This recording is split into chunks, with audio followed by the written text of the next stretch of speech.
Hi, everyone. This is Marty Gold with a commentary on the 2023 Manitoba provincial election.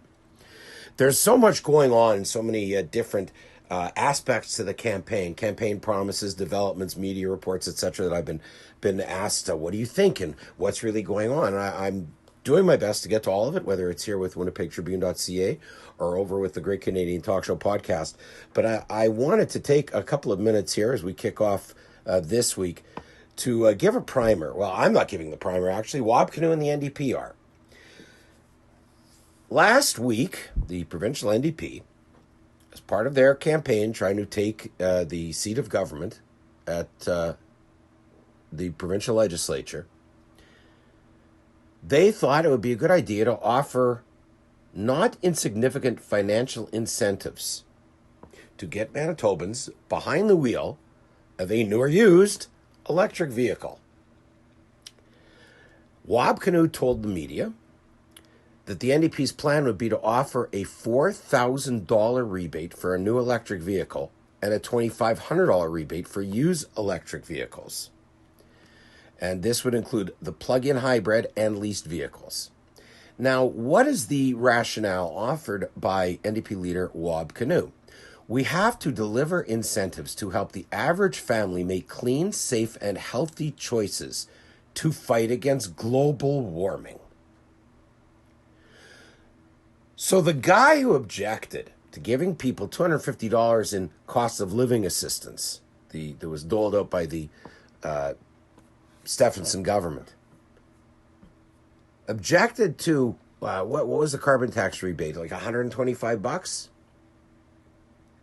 Now he wants to subsidize people by up to $4,000 who are rich enough to spend tens of thousands of dollars on an electric vehicle for which there are no, generally speaking, no certainly residential chargers available in Winnipeg and in the rest of the province, and generally won't be because the demand, if everybody were to switch to an electric vehicle, would far outstrip the ability of Manitoba Hydro to generate that supply of electricity, let alone the actual building of the infrastructure. You get the idea. You want to talk about catering to a small minority, to a fringe minority, and to a vocal minority. This is the epitome. It's my firm belief, said Kinew, if we make it as affordable for the average family to do the environmentally friendly thing, then the average family in Manitoba will choose to do the environmentally friendly thing. Of course, you know, this is a stick and carrot approach, the carrot being to get people in electric vehicles. God knows what kind of a stick Wab Kinew would use to beat people half to death for choosing to remain in reliable, efficient, less expensive, gas-powered motor cars. We have to be there to help them. We have to be there to level the playing field so families in this province can make the right choices. Well, Kinew is doing two things here. He's catering, first of all, to the radical fringe within his own party. He's also, I guess, thinking he's appealing to liberal voters. And interestingly, when it comes to that, Douglas Lamont, picking up, I guess, on the suggestion I made a while ago that he should focus more time on taking digs at the NDP and try to chip away at their base to see if he can secure a fourth seat in party status in the legislature. According to the Winnipeg Free Press, the NDP response to climate change is comparable to, quote, bringing a squirt gun to a forest fire. There are better ways to fight climate change than with boutique rebates for electric vehicles when there are far too little charging stations in Manitoba. And Lamont's idea, for instance, would be to restore 50-50 funding for transit in Winnipeg and other urban centers so that people would get out of their cars and get on a buses.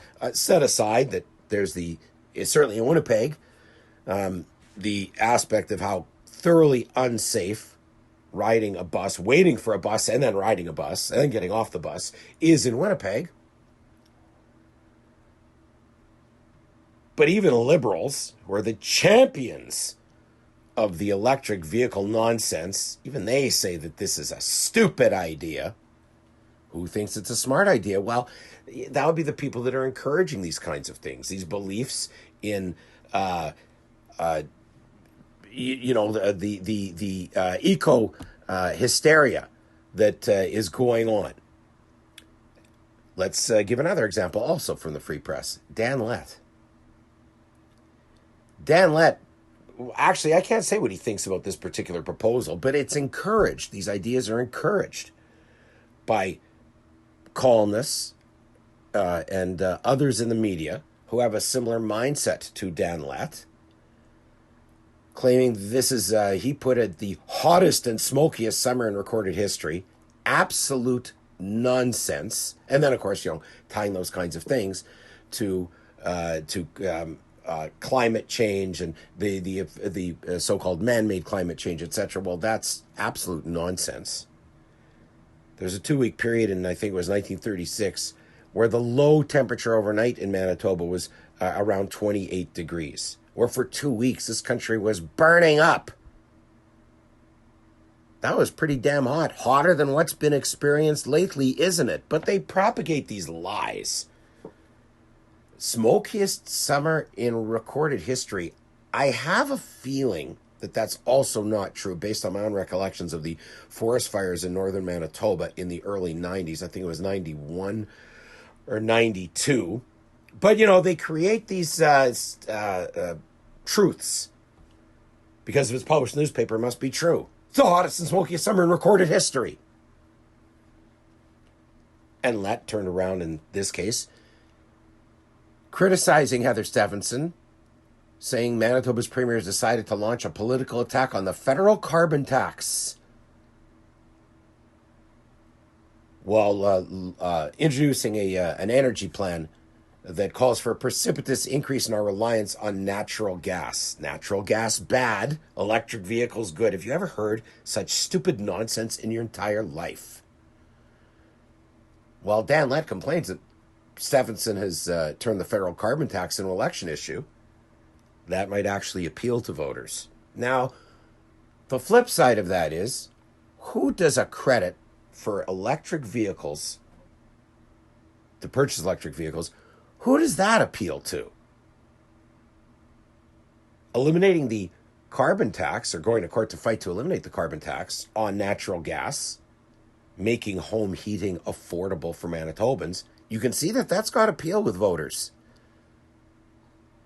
Even in a way, Dougald Lamont's proposal to restore 50-50 funding, or as he says, restore. I know there's some debate about the mechanics of some of these of the terminology of some of these things, but even that's 50-50 funding for transit service. Maybe we'll be able to hold the line on fares or improve the service, etc.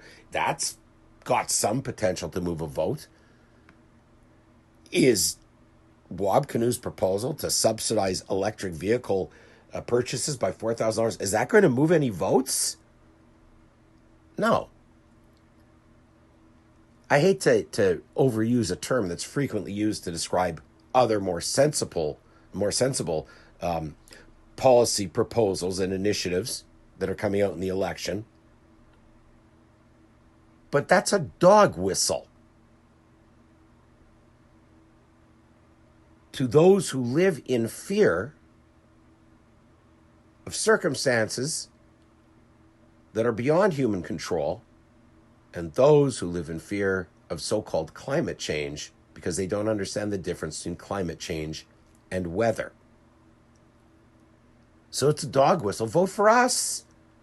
Cars are destroying the planet. And which, of course, we heard at Winnipeg City Hall when Councillor Prawadi got into a bit of a heated discussion with Marianne Sorelli,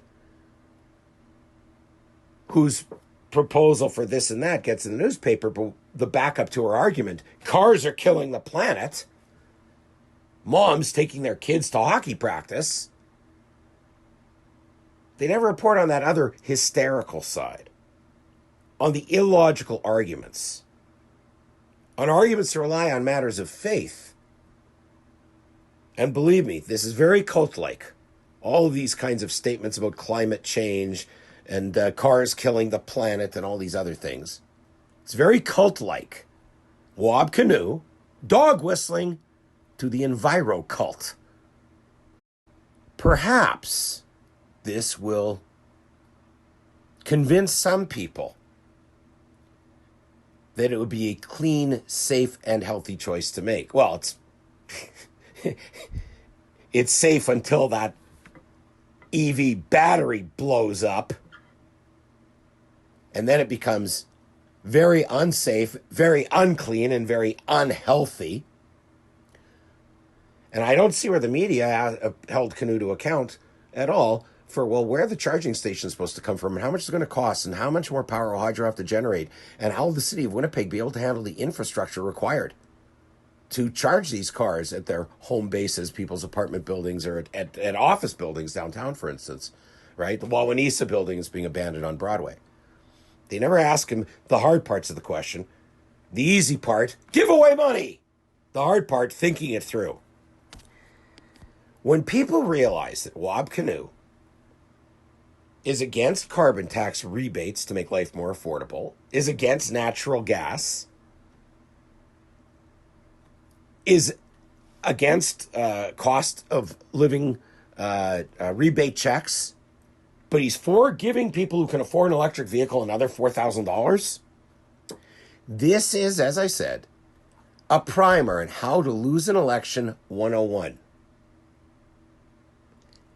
Catering, dog whistling to the elites. And Wab Kinew, of course, being an elitist himself, a white wine socialist, if he's a socialist at all, catering to those who are, oh, here's that word, privileged enough to be able to afford an electric vehicle. When people catch on to this is, in fact, how to lose an election. It's a primer in it. I know the Tories and others, even in this instance, probably the Liberals, Douglas Lamont, Heather Stevenson. Keep it up, Wab. Keep it up. Way to go. This idea will move 0 votes into the NDP column. But all the NDP cares about, all Wab Kinew cares about, is getting the headlines. And the Winnipeg Free Press, as deep in the eco-hysteria as anybody, promoters of a narrative that is thoroughly overplayed, if not entirely false. Just check any weather record, temperature records from the 1930s, and then get back to me about how this is the hottest on record. Wab Kinew being egged on by all sorts of forces, abandoning the poor, abandoning the middle class, and trying to cater to the snob elitists, the white wine socialists, of which I don't think there's a whole lot of votes floating out there. And I don't know if there's enough that are going to make up for those who are themselves traditionally NDP voters who are rejecting Wab Kinew's leadership of the Manitoba NDP. I'll be back with more news, analysis, information, and commentary about the 2023 Manitoba provincial election here on winnipegtribune.ca coming up later this week.